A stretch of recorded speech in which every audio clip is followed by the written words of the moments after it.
9.1 प्रस्तावना। ऐसा प्रतीत होता है कि पर्यावरण की सुरक्षा भारत की प्रमुख प्राथमिकताओं में से एक है। इसका अनुमान भारत के आंतरिक प्रयास तथा अंतर्राष्ट्रीय गतिविधियों में भागीदारी से लगाया जा सकता है। ढाका ने स्वयं इस दिशा में राष्ट्रीय उत्तरदायित्व को वैध रूप से स्वीकार किया है। भारत ने स्वयं अनेका पर्यावरण कानूनों का निर्माण किया है, जिनका संबंध पर्यावरण के लगभग सभी क्षेत्रों से है। यही नहीं, भारत की न्यायपालिका ने भी पर्यावरण संरक्षण को महत्व दिया है तथा अपनी व्याख्याओं के द्वारा न्यायालयों ने मांगी कि पर्यावरण के अधिकार को ही मान्यता दे की हो। भारत में पर्यावरणीय प्रश्नों पर विचार के लिए संस्था व्यवस्था भी है, परंतु व्यवहार में इन प्रयासों या उपक्रमों को वास्तविकता में परिवर्तित नहीं किया जा सका है। कानूनों को प्रभावी रूप से लागू करने के मार्ग में अनेक बाधाएं हैं। The People's 9.2 विधायी उपाय। सन 1976 में भारत के संविधान में किए गए संशोधन के एक प्रावधान में पर्यावरण संरक्षण का उल्लेख किया गया। सकिशन के भाग 4 राजा नौती के निर्देशक सिद्धांतों में अनुच्छेद 48 जोड़ा गया, जिसके द्वारा राज्य से अपेक्षा की गई कि यह पर्यावरण की सुरक्षा और उसमें सुधार सुनिश्चित करे तथा देश के पानी और वन्य जीवन की रक्षा करे। एक अन्य अनुमोद 51A(G) भी शामिल किया गया, जिसके द्वारा नागरिकों का यह कर्तव्य होगा कि के प्राकृतिक पर्यावरण में सुधार करें, जिसमें वन, झीलें, नदियों एवं वन्य जीवन शामिल होते हैं तथा में सभी जीवधारियों के प्रति दयालु रहे। संवैधानिक प्रावधानों को अतिरिक्त पर्यावरण के विभिन्न पक्षों से संबंधित अनेक कानून, नियम तथा सूचनाएं भी हैं। भारतीय दंड संहिता रेडियन पनल कोड IPC 1860 में अनेक ऐसे प्रावधान हैं जिनका सहारा पर्यावरण संबंधी मुकदमेबाजी में लिया जा सकता है। दंड संहिता की धारा 200 में सार्वजनिक बाधा कांटक पब्लिक न्यूसेंस की परिभाषा करते हुए कहा गया है कि यह ऐसी कार्यवाही है जिसकी जनतंत्र चारणा के लिए साड़ी चोट पहुंचाती है व खतरा बनती है या उन लोगों के लिए बाधा बनती है जिनकी संपत्ति निकट में हो या फिर उनके मार्ग में बाधा का चातरा बनती है जो कि अपने किसी सार्वजनिक अधिकार का उपयोग करना चाहते हैं। दंड संहिता के अन्य अनेक प्रावधानों का भी पर्यावरणीय मामलों में प्रयोग किया जा सकता है। इन प्रावधानों के अतिरिक्त अनेकों अन्य कानून लगभग 200 हैं जिनका प्राप्त संबंध पर्यावरण संरक्षण से है। इनमें से कुछ का उल्लेख जल प्रदूषण 1974 के जल अधिनियम ने एक संस्थागत संरचना की स्थापना की ताकि वह जल प्रदूषण रोकने के प्रयास करके स्वच्छ जल आपूर्ति सुनिश्चित कर सके। इस कानून ने एक केंद्रीय प्रदूषण नियंत्रण board central pollution control board CPCB तथा राज्यों के प्रदूषण निगरान board state pollution control board SPCBs की स्थापना की। इस कानून के अनुसार कोई व्यक्ति जी जानबूझकर जहरीले अथवा प्रदूषण फैलाने वाले तत्वों को पानी में प्रवेश करने देता है जो कि निर्धारित मानकों की अवहेलना करते हैं, तब वह व्यक्ति अपराधी होगा तथा उसे कानून में निर्धारित दंड दिया जा संवरवागा। जल नियमों का निर्धारण 1975 में किया गया, जिनमें उद्योगों को एक निर्धारित फॉर्म में सूचना प्रदान करनी थी तथा इनमें कुछ अनुसूचियां भी शामिल थीं। जनकर अधिनियम 1977 में यह प्रावधान है कि कुछ उद्योगी द्वारा उपयोग किए गए जल पर कर सेस व्यय होगा। इन संसरायनों का उपयोग जल प्रदूषण को रोकने तथा नियंत्रित करने के लिए किया जाएगा। निर्धारित फॉर्म और अनुसूचियों जिनके द्वारा सूचना दी जानी होती है के संबंध में विवरण व्यवस्था जल कार्य नियम 1978 में दी गई है। वायु प्रदूषण वायु अधिनियम द एयर एक्ट 1981 ने इस कानून के प्रावधानों को लागू करने का भार केंद्रीय प्रदूषण नियंत्रण बोर्ड CPCB को सौंपा है। वास्तव में वायु अधिनियम एक प्रकार से जल अधिनियम का ही प्रतिक्रय है। वायु कानून के अंतर्गत वायु प्रदूषण को रोकने का कार्य आरक्षित क्षेत्रों की घोषणा, प्रदूषण फैलाने वाले ईंधन पर प्रतिबंध इत्यादि के द्वारा किया जाता है। इस कानून में भी जल अधिनियम की भांति ही देह की व्यवस्था है। वायु नियम 1982 में अपनाए गए। पर्यावरणीय संरक्षण सन 1086 का पर्यावरण अथक्षण अधिनियम एक प्रकार से विशाल कानून अम्ब्रेला लेजिस्लेशन है जो कि अनेक विस्तृत क्षेत्रों पर लागू होता है। इसके द्वारा केंद्र सरकार के पास ऐसी शक्तियां आ गई हैं जिनके अंतर्गत पर्यावरण की गुणवत्ता के सुधार और संरक्षण के लिए तह कोई भी उपाय कर सकती है। इन उपायों में पर्यावरण की गुणवत्ता के मानक निर्धारित करता औद्योगिक गतिविधियों के क्षेत्रों को सीमित करना था, जोखिम भरे वांछित इत्यादि के विषय में प्रक्रिया एथ करना शामिल है।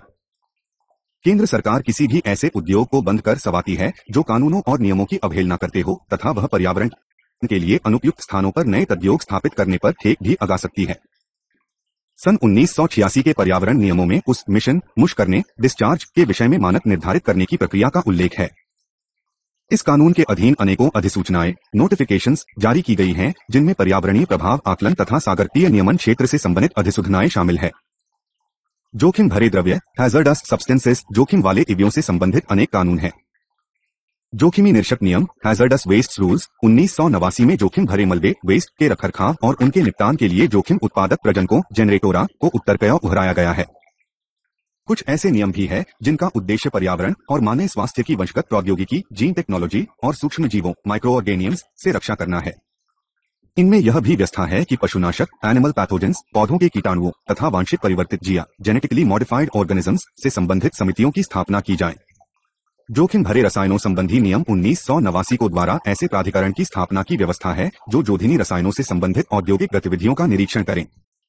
सार्वजनिक दायित्व बीमा कानून 1991 का संबंध ऐसी दुर्घटनाओं से है जो जोखिमी द्रव्यों तथा चीमा से संबंधित हो।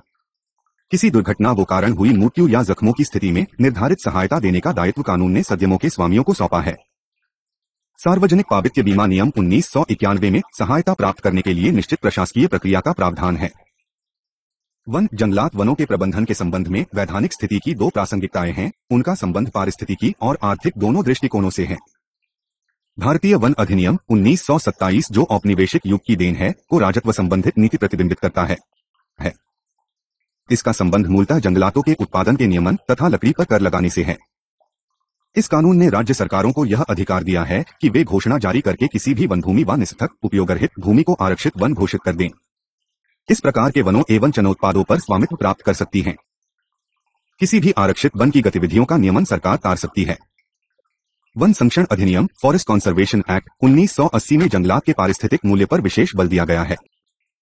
इसमें प्रावधान है कि कोई भी राज्य सरकार या अन्य कोई संस्था केंद्र सरकार की पूर्व अनुमति के बिना कोई ऐसा आदेश जारी नहीं करेगी जिससे किसी वन को आरक्षण विहीन डी रिजर्व घोषित किया जाए, किसी उनकी जंगल के उद्देश्यों के लिए काम में लाया जाए या किसी वन भूमि को किसी निजी संस्था को पहले पर दे दिया जाए या फिर प्राकृतिक रूप भी उपजे वृक्षों को काटकर किसी जन्य स्थान को पुनः नए कप में विकसित किया जाए। राज्य सरकार को केंद्र से पूर्व अनुमति समी लेनी चाहिए जब उसके पास और कोई विकल्प न रह गया हो तथा जिस भूमि की आवश्यकता है उसी कस में काम चल नहीं सकता हो। इस प्रकार 1900 के इस कानून इन लक्षण अधिनियम ने देश के सभी वनों को केंद्र संरक्षण में ला दिया। वन्य जीवन वाइल्ड लाइफ वना जीवन संरक्षण अधिनियम 1972 में प्रावधान है कि अनुसूचित पशुओं के कट या शिकार की किस प्रकार नियमित किया जाए तथा कुछ विशेष पौधों की रक्षा किस प्रकार की जाए। इस कानून में यशरीय और सरकारों दोनों की राष्ट्रीय उद्यान या कारण स्थान सैंक्चुएरी घोषित करने का अधिकार दिया है। इस कानून ने अनेक संशोधनों के साथ अनेक मुद्दों पर निर्णय प्रक्रिया निर्धारित की है ताकि वन्य जीव जंतुओं के शिकार पशुओं के शरीरों या त्वचा से निर्मित किसी वस्तु को अपने पास रखने या केंद्रीय प्राणी उद्यान जो प्राधिकरण स्थापित किया जा सके। इस कानून में निवर्मा की अवहेलना करने वालों के लिए दंड का भी प्रावधान है। SY जैव विविधता बायोडायवर्सिटी वर्ष 2002 में पारित जैव विविधता कानून का उद्देश्य है कि जैविक विविधता की रक्षा की व्यवस्था की जाए, उसके विभिन्न अंशों का टिकाऊ उपयोग किया जाए तथा जीव विज्ञान संसाधन ज्ञान के उपयोग से प्राप्त लाभ का सामय विभाजन हो। अधिनियम में राष्ट्रीय स्तर पर जैव विविधता प्राधिकरण बनाने का भी प्रावधान है। राज्य स्तरों पर राज्य जैव विविधता बोर्ड स्थापित करने तथा स्थानीय स्तरों पर जैव विविधता प्रबंधन समितियों की स्थापना की जाए ताकि इस कानून के प्रावधानों को ठीक प्रकार से लागू किया जा सके। नीतियाँ ऊपर उल्लिखित कानूनी के अतिरिक्त सरकार द्वारा अनेक ऐसी नीतियां बनाई गई हैं जो कि पर्यावरण संरक्षण को सुनिश्चित कर सकती है। इनमें राष्ट्रीय संरक्षण कार्यनीति, नेशनल कंजर्वेशन स्ट्रैटेजी, पर्यावरण एवं विकास विषय पर नीतिगत वक्ता 11,992, प्रदूषण में सहायक अबेटमेंट विषय पर नीतिगत वक्तव्य 1992, राष्ट्रीय वन नीति 1988 तथा वन्य जीवन संरक्षण कार्यनीति 2002 शामिल है। 9.3 न्यायिक व्याख्याएं। भारत में पर्यावरण संरक्षण तथा सतत विकास की दिशा में न्यायपालिका द्वारा महत्वपूर्ण पहल की गई है। सामाजिक हित और विशेषकर पर्यावरण संरक्षण के प्रति न्यायपालिका की वचनबद्धता को कारण ही जनहित मुकदमों पब्लिक इंटरेस्ट लिटिगेशन M1.3 का विकास हुआ है ताकि सामाजिक एवं द पीपल्स संरक्षण की दिशा में योगदान दिया है। प्रक्रिया संबंधी भारत में न्यायपालिका ने दो प्रकार से पर्यावरण सुधजरों को द्वांच न्याय प्राप्त करने का मार्ग सुलभ हुआ है। जीवन वो अधिकार जिसका उल्लेख संविधान के अनुच्छेद 21 में है कि सकारात्मक बाल कल्याण सिकायिका में ही स्वस्थ पर्यावरण के अधिकार को निहित घोषित किया है। जैसा कि जम पर उल्लेख किया गया है, भारत के संविधान में अलग से पर्यावरण के अधिकार का प्रावधान नहीं है। पर्यावरण का उल्लेख कदल राजा नौती के निर्देशक सिद्धांतों तथा मौलिक अधिकारों में किया गया है, परंतु भारतीय न्यायपालिका ने 1980 से ही पर्यावरण हितैषी दृष्टिकोण अपनाया है तथा सर्वोच्च न्यायालय की व्याख्या के द्वारा जीवन के अधिकार और स्वच्छ पर्यावरण में संबंध स्थापित किया गया है। न्यायपालिका ने विविध मामलों में निर्णय देते हुए यह स्पष्ट किया है कि गुणवत्तापूर्ण जीवन की यह मूल आवश्यकता है कि मानव स्वल्य पर्यावरण में जीवन व्यतीत करें। पर्यावरण के अधिकार को न्यायिक मान्यता देहरादून की चूने की खान के मामले ग्रामीण मुकदमेबाजी बनाम उत्तर प्रदेश में 1987 में दी गई तथा 1987 में ही श्रीराम गैस रिसाव के मामले C. मेहता बनाम भारत संथों में इस पर पुनः बल दिया गया। पर्यावरणीय न्याय सुनिश्चित हो सके, न्यायपालिका ने अनेक ऐसे मामलों की सुनवाई भी की है जिनमें पर्यावरण के लक्ष्यों तथा विकास की आवश्यकताओं में तालमेल बैठाया गया। अधिकांश मामले में न्यायालयों का विचार यह है कि हालिफी विकास वो महत्व को गौण स्थान नहीं दिया जा सकता है, फिर भी पर्यावरण संरक्षण तक हद कल्याण के लिए आवश्यक है, भले ही इस प्रक्रिया में अल्पकालीन हानि हो, जैसे कि कुछ नौकरियों या राजस्व की हानि। इनमें से कुछ मामलों का संक्षिप्त विवरण इकाई को इस भाग में दिया गया है। देहरादून की चुना खान का मामला 1987। इस मामले का संबंध दून घाटी में चूने की खानों की संक्रिया से था। याचिकाकर्ताओं का कहना था कि इनसे क्षेत्र की पहाड़ियों की पारिस्थितिकी को गंभीर खतरा पैदा हो गया था। सर्वोच्च न्यायालय ने आदेश दिया कि उन सभी खानों में काम बंद कर दिया जाए जहां वे खतरनाक स्थिति में थीं, फिर चाहे ऐसा करने से खान मालिकों और खान कर्मियों को आर्थिक हानि ही क्यों न हो। ऐसा करना जनसाधारण को स्वस्थ पर्यावरण में रहने के अधिकार को सुरक्षित करने के लिए आवश्यक था, चाहे इसके लिए कोई भी मूल्य क्यों न चुकाना पड़े। यह अपश्य है कि न्यायालय ने आदेश दिया कि खानों के कर्मियों का भूमि अधिग्रहण, वन लगाने का कार्य करके तथा भूमि संरक्षण कार्यक्रम के द्वारा पुनर्वास किया जाए। इस मामले में पर्वतीय क्षेत्र की पारिस्थितिकी की क्षय की पर्यावरणीय आवश्यकता पर विचार करके न्यायालय ने कहा था कि पारिस्थितिकी की शुका चूने की खानी से देश के उद्योगों के लिए उत्पादन करने से अधिक महत्वपूर्ण थी। न्यायालय ने औद्योगिक विकास को निश्चित रूप से स्वीकार किया, परंतु यह भी कहा कि ऐसा पारिस्थितिकी असंतुलन उत्पन्न करके नहीं किया जा सकता है। इस मामले में सर्वोच्च न्यायालय ने पर्यावरण के अधिकार की बात भी की।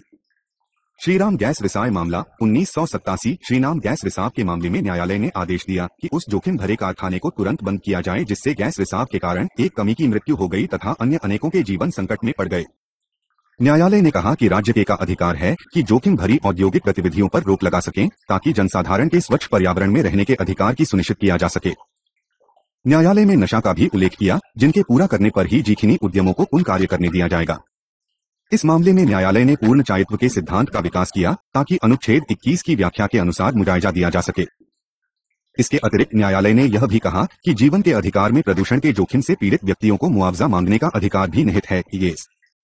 गंगा प्रदूषण मामला 1988। गंगा आयुषण मामले में सर्वोच्च न्यायालय ने अनेक चर्म शिक्षण काला टैनिंग उद्योगों को, जो कि प्रदूषण फैलाने वाले थे और जो गंगा के तट के निकट स्थित में, यह आदेश दिया कि वे या तो बहने वाले गल के संयंत्र एफ्यूम प्लांटा त्यापित करे या फिर अपने कारणाने बंद कर वे। न्यायालय ने गंगा के किनारे स्थित लगभग 5000 उद्यमों की आदेश दिया कि वे बहने वाले मार्ग को स्वच्छ करने वाले संयंत्र एफ्लुएंट ट्रीटमेंट प्लांट्स लगाएं तथा प्रदूषण को रोकने वाले उपक्रमों की व्यवस्था भी करें। न्यायालय ने केंद्र सरकार की, उत्तर प्रदेश के प्रदूषण नियंत्रण बोर्ड तथा समाज जिलाधीशों को यह निर्देश दिया कि वे इन आदेशों का पालन सुनिश्चित करवाएं। न्यायालय ने इस तथ्य को ध्यान में रखते हुए कि बहने वाले मल टैनरीज के कारखानों के बंद करने से बेरोजगारी में वृद्धि तथा आमदनी राजस्व में कमी हो सकती थी, यह आदेश दिया कि लोगों का स्वास्थ्य तथा जीवन तथा गंगा के पठार की पारिस्थितिकी की रक्षा कहीं अधिक महत्वपूर्ण थी। पत्थर पीसने वालों का मामला 1992। इस मुकदमे सर्वोच्च न्यायालय ने दिल्ली की लगभग पत्थर पीसने वाली इकाइयों स्टोन क्रैशिंग यूनिट्स को बंद करके हरियाणा के पत्थर पीसने वाले क्षेत्र में स्थापित करने के आदेश दिए। न्यायालय के अनुसार पर्यावरण की गुणवत्ता को वायु, जल एवं भूमि के द्वारा इस सीमा तक नष्ट करने की अनुमति नहीं दी जा सकती कि उस क्षेत्र में निवास करने वालों के स्वास्थ्य के लिए खतरनाक बन जाए। पर्यावरणीय जागरूकता मामला 1992। इस मामले में सर्वोच्च न्यायालय ने देश में पर्यावरणीय शिक्षा और जागरूकता का प्रसार करने के निर्देश दिए। इन उपायों में स्कूलों में कक्षा 1 से 12 तक पर्यावरण को अनिवार्य विषय के रूप में पढ़ाने की व्यवस्था, विश्वविद्यालयों में एक विषय के स्तर में पर्यावरण शिक्षा का प्रावधान, सिनेमाघरों, चलते फिरते सिनेमालों, वीडियो पार्लरों इत्यादि में पर्यावरण विषय पर संदेशी का प्रसार प्रचार तथा दूरदर्शन एवं रेडियो पर पर्यावरण कार्यक्रमों के प्रसारण शामिल हैं। दिल्ली वाहन प्रदूषण मामला 1994। इस मामले में सर्वोच्च न्यायालय ने दूरगामी निर्देश देकर केंद्र सरकार से कहा कि वह वाहनी द्वारा फैलाए जाने वाले प्रदूषण को रोकने के लिए प्रभावी उपाय करें। इन उपायों में शामिल थे सीधा मुक्त पर्यावरण हितैषी पेट्रोल का प्रावधान, एक विशेष प्रकार का यंत्र कैटलिस्टिक कन्वर्टर्स का सभी गए वाहनों में अनिवार्य प्रयोग, सभी सरकारी वाहनों तथा सार्वजनिक परिवहन के वाहनों को अनिवार्य ला से दबाई गई प्राकृतिक गैस CNG के ईंधन पर बुलाया जाना और दिल्ली की सड़कों पर 15 वर्ष से अधिक चल चुके व्यापारिक वाहनों के चलाने पर प्रतिबंध। विचपरी मामला डिक्शनरी केस 1996। इस मामले में कुछ प्रकार के अमन एसिड को उत्पन्न करने वाली संक्रियाजी द्वारा पहुंचाई गई हानि की मरवाई और सुधारात्मक उपाय करने की आदेश दिए गए। न्यायालय ने गलती करने वाले उद्योगों का प्राणी निश्चित किया और केंद्र सरकार को उपधारों पर किए गए व्यय की राशि संबद्ध उद्योगों से वसूल करने का निर्देश दिया और घोषणा की कि बिधरी माव के निवासियों के जीवन के अधिकार को गंभीर रूप से हानि पहुंचाई गई थी। तटवर्ती क्षेत्रों का मामला 1996। भारत के विषम तहत क्षेत्रों की एक अनोखी और कमजोर पारिस्थितिकी इकोलॉजी है और तेजी से विकसित होने वाले जोखिम भरे उद्योगों के कारण वह संकट में पड़ गई है।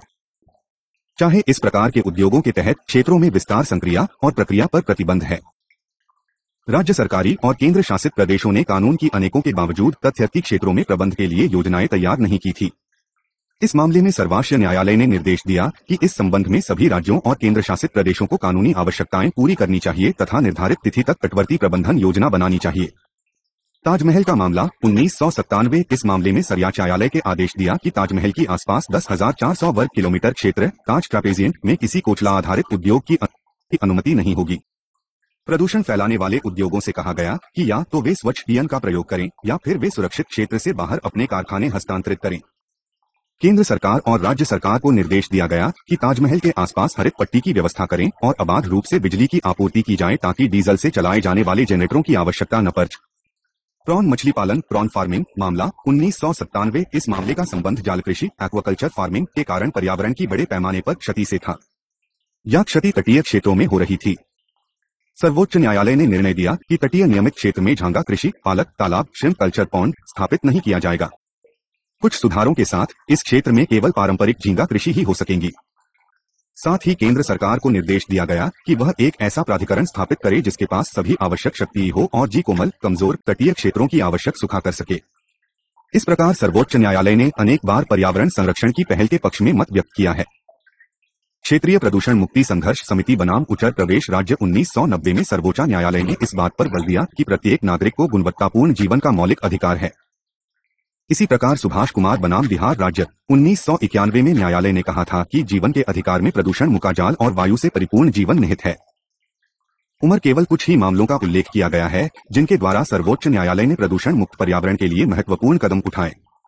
इसके अतिरिक्त जैसा कि तालिका 9.3 से स्पष्ट है, विभिन्न उच्च न्यायालयों ने जनहित याचिकाओं के माध्यम से नागरिकों के पर्यावरणीय सुरक्षा के अधिकार को स्वीकार किया है और इसे जीवन के अधिकार का एक अनिवार्य अंश माना गया है।